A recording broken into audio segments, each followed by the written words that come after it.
तो नमस्कार दोस्तों, स्वागत है आपका आपके अपने YouTube चैनल में। तो दोस्तों, आज का जो टॉपिक रहने वाला है वो है घर्षण और गुरुत्वाकर्षण बल। तो घर्षण और गुरुत्वाकर्षण बल से आज तक जो रेलवे एग्जामों में जो क्वेश्चन अभी तक पूछे गए हैं, उन सभी का आज रिवीजन करेंगे। तो चलिए करते हैं क्लास को स्टार्ट। तो देखिए, पहला क्वेश्चन है अपना, चंद्रमा पर आवाज क्यों नहीं सुनी जा सकती? ऑप्शन ए, चंद्रमा पर कोई आवाज नहीं करता। ऑप्शन बी, क्योंकि चंद्रमा पर पानी नहीं है। ऑप्शन सी, चंद्रमा पर कोई वायुमंडल नहीं है और ध्वनि बिना माध्यम के यात्रा नहीं कर सकती। ऑप्शन डी, चंद्रमा पर जाने वाले लोग बहरे हो जाते हैं। तो इसका सही ऑप्शन हो जाएगा ऑप्शन नंबर सी, क्योंकि चंद्रमा पर वायुमंडल नहीं है और ध्वनि बिना माध्यम के यात्रा नहीं कर सकती है। चलिए अगला क्वेश्चन, ये है अपना अगला क्वेश्चन।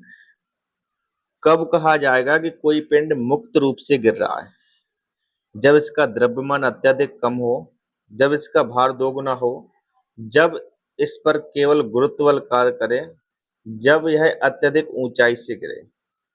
तो इसका सही ऑप्शन हो जाएगा ऑप्शन नंबर सी, जब इस पर केवल गुरुत्व बल कार्य करे। तो चलिए अगला क्वेश्चन, आसमान की ओर फेंका गया पत्थर पृथ्वी की ओर वापस क्यों आता है? ऑप्शन ए, नीचे की ओर लगने वाला दाब इसे पृथ्वी की ओर खींचता है। ऑप्शन बी, केंद्राभिमुख बल जो इसे पृथ्वी की ओर खींचता है। वस्तु द्वारा किया गया कार्य इसे पृथ्वी की ओर खींचता है। एक बल होता है जो इसे भूमि की ओर खींचता है। तो इसका सही ऑप्शन हो जाएगा ऑप्शन नंबर डी, एक बल होता है जो इसे भूमि की ओर खींचता है, वो गुरुत्वाकर्षण बल के कारण ये वस्तु जमीन पर वापस आ जाती है। चलिए अगला क्वेश्चन, चलिए, एक वस्तु पर लगाए गए गुरुत्वाकर्षण बल को क्या कहा जाता है? तनाव, जड़ता, वजन या काम? तो इसका सही ऑप्शन हो जाएगा वजन, इसको भार कहते हैं। ऑप्शन नंबर सी करेक्ट है। चलिए, एक व्यक्ति लिफ्ट के अंदर वजन पैमाना पर खड़ा है और लिफ्ट ऊपर की तरफ तेजी से चलना शुरू कर देती है, तो क्या होगा? ऑप्शन ए, पैमाना वजन अधिक दिखाएगा। ऑप्शन बी, पैमाना वजन कम दिखाएगा। ऑप्शन सी, पैमाना शून्य वजन दिखाएगा। ऑप्शन डी, पैमाना कोई विक्षेपण नहीं दिखाएगा बल्कि यह वास्तविक वजन दर्शाएगा। तो इसका सही ऑप्शन है, जब लिफ्ट ऊपर की तरफ जाती है तो वजन क्या अधिक दिखाता है। तो ऑप्शन नंबर एक करेक्ट हो जाएगा। चलिए अगले क्वेश्चन की तरफ, जब स्वतंत्र रूप से लटकती किसी वस्तु का गुरुत्व केंद्र कहाँ स्थित है? जमीन पर, लटकाव बिंदु के ठीक नीचे, वस्तु के केंद्र पर और वस्तु के केंद्र के ठीक नीचे। तो इसका सही ऑप्शन हो जाए लटकाव बिंदु के ठीक नीचे। ऑप्शन नंबर बी एकदम करेक्ट है। चलिए, जब एक वस्तु ऊपर की ओर फेंके जाने पर अपने शीर्ष पर पहुंचती है तो वेग शून्य होता है और इसका त्वरण शून्य होता है। वेग शून्य होता है और इसका त्वरण लगभग 10 मीटर पर सेकंड स्क्वायर होता है। वेग 10 मीटर पर सेकंड होता है और इसका त्वरण शून्य होता है। वेग 10 मीटर पर सेकंड होता है और इसका त्वरण लगभग 10 मीटर पर सेकंड होता है। तो इसका सही ऑप्शन है बी, वेग तो शून्य हो ही जाएगा लेकिन इसका जो त्वरण है 10 मीटर पर सेकंड स्क्वायर हो जाएगा। चलिए, एक पत्थर किसी स्प्रिंग तुला पर बंधा हुआ है। निम्नलिखित स्थितियों में से कौन सी स्प्रिंग तुला के रीडिंग में सबसे कम बार दिखाएगी? जब वह पत्थर हवा में लटकता है। ऑप्शन ए, तो यहाँ पे तो ज्यादा बार दिखाएगा। ऑप्शन बी, जब वह पत्थर किसी बीकर में लिए पानी की सतह पर हो।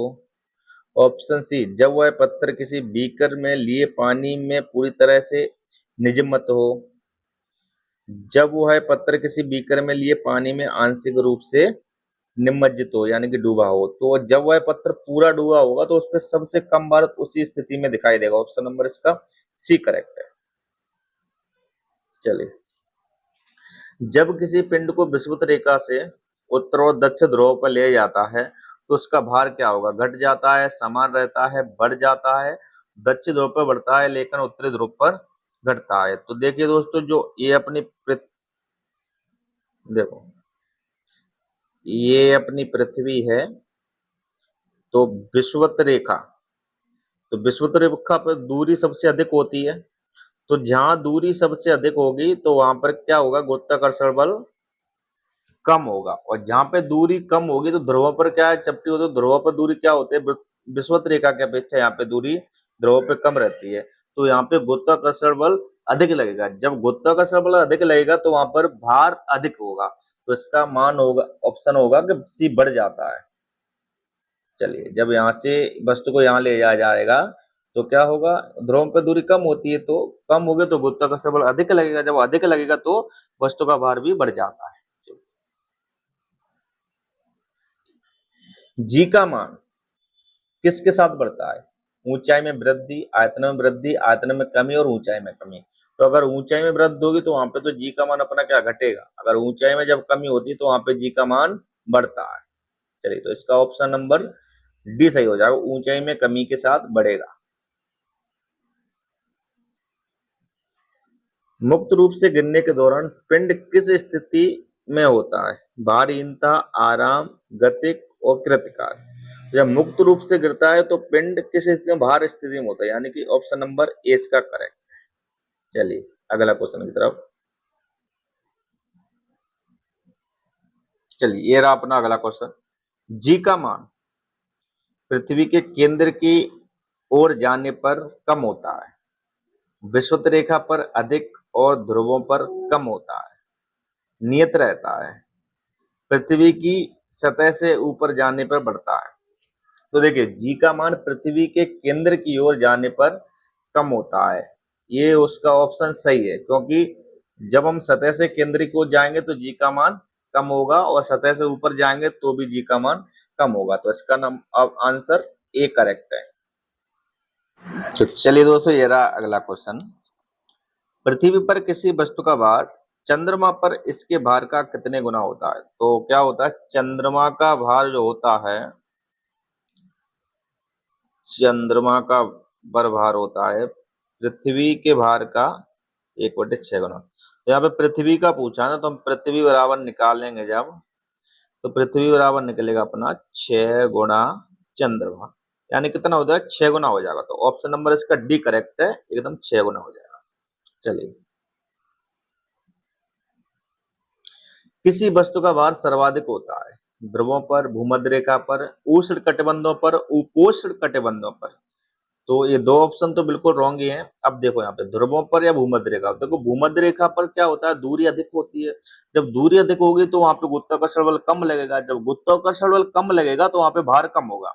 और ध्रुवों पर भूमध्य रेखा की अपेक्षा दूरी कम होती है, तो जब दूरी कम होगी तो गुरुत्वाकर्षण बल ज्यादा लगेगा, जब गुरुत्वाकर्षण बल ज्यादा लगेगा तो वहां पे भार ज्यादा होता है, तो ऑप्शन नंबर ए करेक्ट है।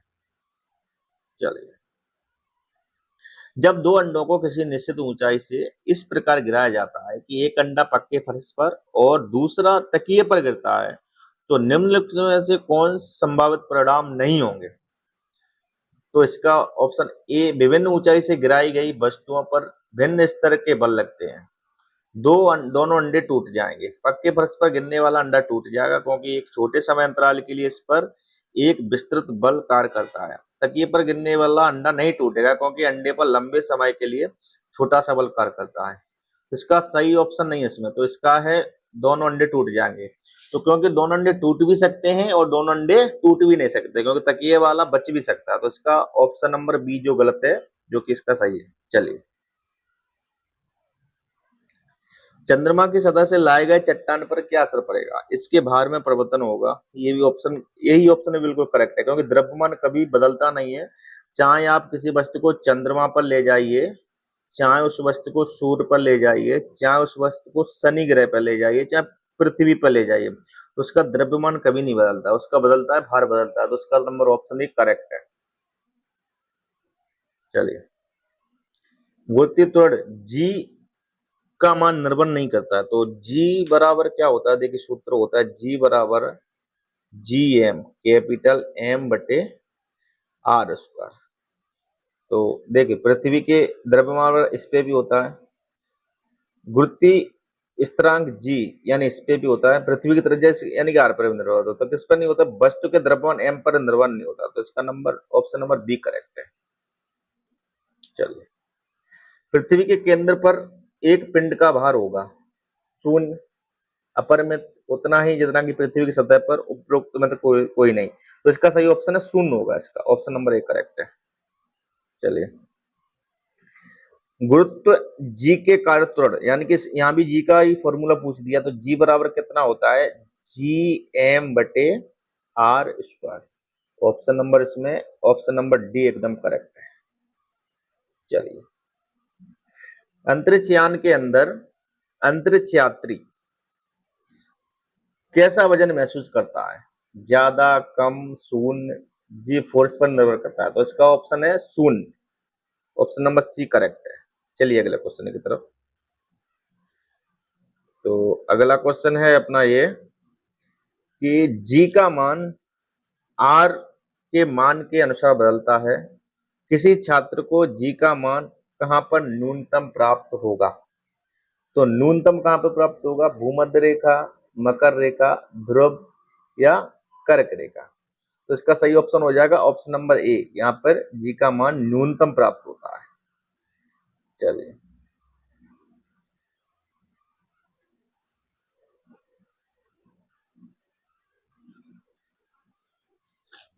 निम्नलिखित में से कौन सा कथन असत्य है। ऑप्शन है जी का मान ऊंचाई के साथ परिवर्तित होता है, ये तो राइट है बिल्कुल। जी का मान गिरती हुई वस्तु के द्रव्यमान पर निर्भर करता है, जी का मान पृथ्वी के द्रव्यमान पर निर्भर करता है, ये भी राइट है। पृथ्वी की गहराई में जाने पर जी के मान में परिवर्तन होता है, ये भी सही है। तो इसका number option number B correct है, जो कि एक गलत है, यानी कि वस्तु के द्रव्यमान पर निर्भर नहीं करता है, क्योंकि जी का मान जो होता है वो पृथ्वी के द्रव्यमान पर निर्भर करता है। चलिए अगले क्वेश्चन। वह बिंदु जहां पर एक वस्तु का संपूर्ण भार कार्य करता है उसे कहते हैं द्रव्यमान का केंद्र, घर्षण का केंद्र, गुरुत्वाकर्षण का बल का केंद्र और दाब का केंद्र। ऑप्शन नंबर सी करेक्ट है, गुरुत्वाकर्षण बल का केंद्र। चलिए, गुरुत्व बल किसके बीच आकर्षण बल द्वारा परिभाषित होता है, दो आवेशों, दो द्रव्यमानों, दो चुंबकों, एकाधिक द्रव्यमानों। तो इसका सही ऑप्शन हो जाएगा ऑप्शन नंबर बी, दो द्रव्यमानों। चलिए, चलिए, मुक्त रूप से गिरना केवल किसमें संभव है, वातावरण में, वायु में, समुद्र में, निर्वात में। तो ऑप्शन नंबर डी, निर्वात में मुक्त रूप से गिरना संभव होता है। चलिए अगला क्वेश्चन। इनमें से कौन सी एक रासायनिक प्रतिक्रिया नहीं है, अपघटन, ऑक्सीकरण, हाइड्रोलिसिस और गुरुत्वाकर्षण। तो गुरुत्वाकर्षण बल जो है वो रासायनिक प्रतिक्रिया नहीं है, ऑप्शन नंबर सी करेक्ट है। चलिए, निम्नलिखित में से कौन सा गुरुत्वाकर्षण का उदाहरण नहीं है, ग्रहों के वायुमंडल को उनके अलग होने से रोकना, यह ब्लैक होल के घूर्णन में सहायक है, तारों को आपस में जोड़े रखता है, और चांद का उसकी कक्षा में स्थित होना। तो इसका नंबर ऑप्शन बी करेक्ट है, जो घूर्णन में सहायक नहीं होता ब्लैक होल में।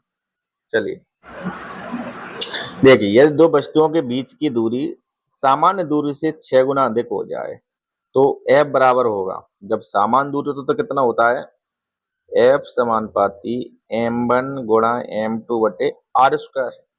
अब वो कितना कर रहे हैं, 6 गुना कर रहे हैं, तो F डैश बराबर निकालेंगे, तो m1 गुणा m2 बटे 6 आर का स्क्वायर हो जाएगा। ये कितना हो जाएगा, F समानुपाती m1 m2 बटे 36 आर स्क्वायर। तो F डैश बराबर कितना लिख देंगे हम, m1 इंटू m2 बटे आर स्क्वायर कितना होता है, F होता है, तो कितना हो जाएगा F बटे 36, तो कितना हो जाएगा 1 बटे 36 गुना हो जाएगा, ऑप्शन नंबर सी करेक्ट है। चलिए, निम्नलिखित में से कौन सा कथन गलत है, वस्तु का भार ध्रुवों पर अधिक और विषुवत रेखा पर न्यूनतम होता है, ये तो सही है। वस्तु का भार ध्रुवों पर न्यूनतम और विषुवत रेखा पर अधिकतम होता है, यही गलत है, ऑप्शन नंबर 20 का गलत है। पृथ्वी के केंद्र पर वस्तु का भार शून्य होता है, ये भी सही है। वस्तु को अधिक ऊंचाई पर ले जाने पर उसका भार कम होता है, ये भी सही है। तो ऑप्शन नंबर 20 का गलत है, जो कि इसका ऑप्शन नंबर सही है। चलिए, निम्नलिखित में से क्या गुरुत्वाकर्षण के सार्वत्रिक नियम से संबंधित नहीं है? वह बल जो हमें पृथ्वी से बांधता है। पृथ्वी के चारों ओर चंद्रमा की गति, चंद्रमा और सूर्य के कारण ज्वारभाटा, चंद्रमा के चारों ओर पृथ्वी के, तो दोस्तों इसका ऑप्शन नंबर डी ही गलत है, क्योंकि चंद्रमा के चारों ओर पृथ्वी की गति नहीं होती, पृथ्वी के चारों ओर चंद्रमा की गति होती है। चलिए, यदि दो कणों के बीच की दूरी बढ़ जाती है तो इनके बीच गुरुत्वाकर्षण बल पर क्या प्रभाव होता है? जब दो कणों के बीच की दूरी को बढ़ा दोगे आप तो गुरुत्वाकर्षण बल क्या होगा? कम हो जाएगा।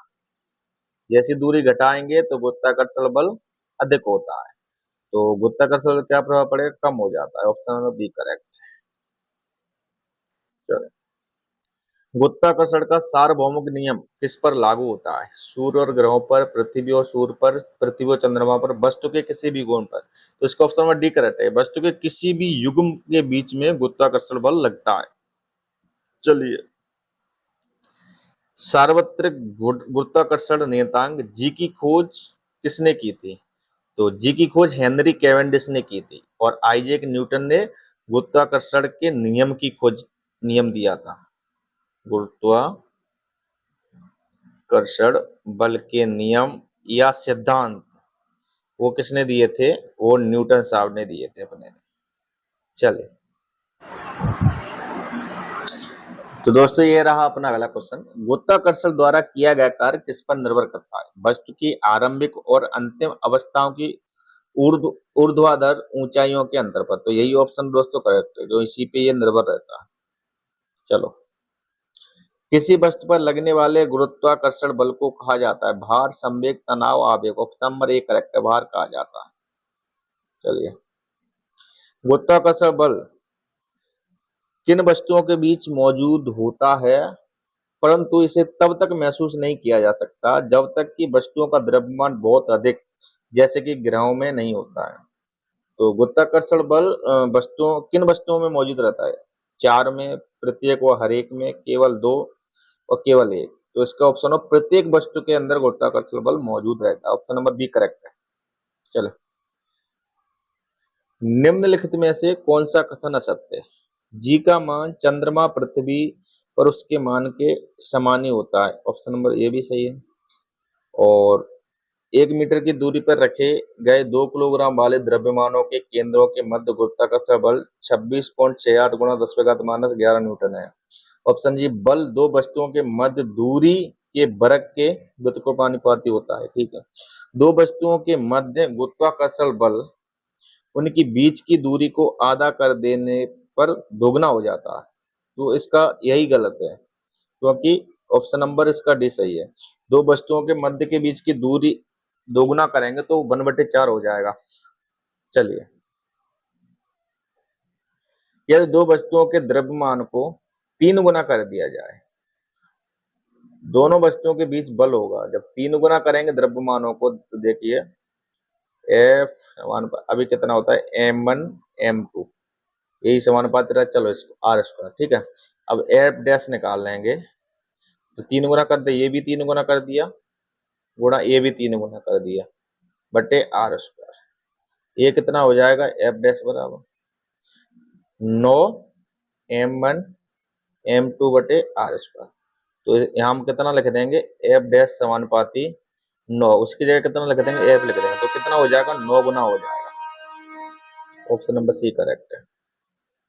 चलिए, दो वस्तुओं में से एक का द्रव्यमान 2 गुना हो जाने पर दोनों वस्तुओं के बीच लगने वाले गुरुत्वाकर्षण बल में क्या परिवर्तन होगा? तो बल भी 2 गुना हो जाता है। ऑप्शन नंबर ए करेक्ट है। ब्रह्मांड में प्रत्येक वस्तु एक अन्य वस्तु को एक बल के साथ आकर्षित करती है जो उसके वर्ग के विपरीत अनुपाती होता है, यानी कि वर्ग के विपरीत अनुपातिक यानी व्युत्क्रमानुपातिक। तो उनके मध्य दूरी के वर्ग के। ऑप्शन नंबर सी करेक्ट है। चलिए अगला क्वेश्चन, दो वस्तुओं के बीच दूरी को यदि 2 गुना कर दिया जाए तो इन दोनों के बीच बल का क्या प्रभाव पड़ेगा? तो ये 4 गुना जी में कम हो जाएगा, 1/4 हो जाता है। ठीक है, ऑप्शन नंबर डी सही है। ऑप्शन जैसे इसका जान लेंगे, एफ समानुपाती कितना होता है व्युत्क्रमानुपाती 1/r²। अब यहाँ से एफ डैश निकाल लेंगे तो यानी कि वो कितना कर रहे हैं, वो दोगुना कर रहे हैं, तो 1/2r²।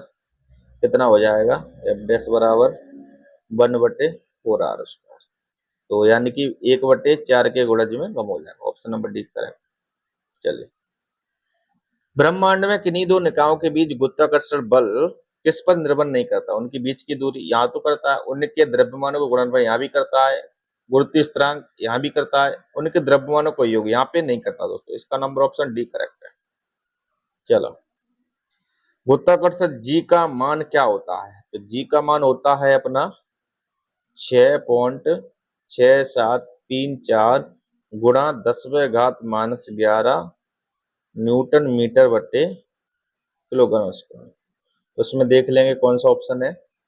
ये 6.6734 ये मीटर है, ये भी गलत है, ये गलत है। 6.6734 गुणा 10⁻⁻11 न्यूटन मीटर स्क्वायर बटे किलोग्राम, ये भी गलत है क्योंकि बटे में भी यहाँ पे माइनस लगा दिया है। तो इसका ऑप्शन नंबर डी करेक्ट है। चलिए, निम्नलिखित से एक कमजोर बल है, तो देखिए इसका ऑप्शन तो ऑप्शन नंबर बी करेक्ट है। तो देखिए, सबसे नाभिकीय बल सबसे मजबूत बल होता है, नाभिकीय बल। फिर उसके बाद नंबर आता है विद्युत चुंबकीय बल, उससे भी कमजोर होता है कौन सा? गुरुत्वाकर्षण बल, ये सबसे कमजोर होता है। ऑप्शन नंबर बी करेक्ट है। चलिए, विकल्पों में उल्लिखित तथ्य में से कौन सा गुरुत्वाकर्षण के सार्वभौमिक नियम द्वारा समझाया नहीं गया है? वह बल जो हमें धरती से बांधे रखता है, राइट है। ग्रहों के चारों ओर सूर्य की गति, ग्रहों के चारों ओर सूर्य की गति, पृथ्वी के चारों ओर चंद्रमा की गति, ये भी सही है। चंद्रमा सूर्य का अगर जोड़वा था, और ये गलत है ऑप्शन। इसका number option number B correct, क्योंकि सूर्य के चारों ओर ग्रह की गति होती है, ना कि ग्रहों के चारों ओर सूर्य की गति। चलिए, ब्रह्मांड की प्रत्येक वस्तु एक बल के साथ प्रत्येक अन्य वस्तु को आकर्षित करती है, जो होता है उनके द्रव्यमान के गुणनफल के आनुपातिक और उनके बीच की दूरी के वर्ग के व्युत्क्रमानुपात है।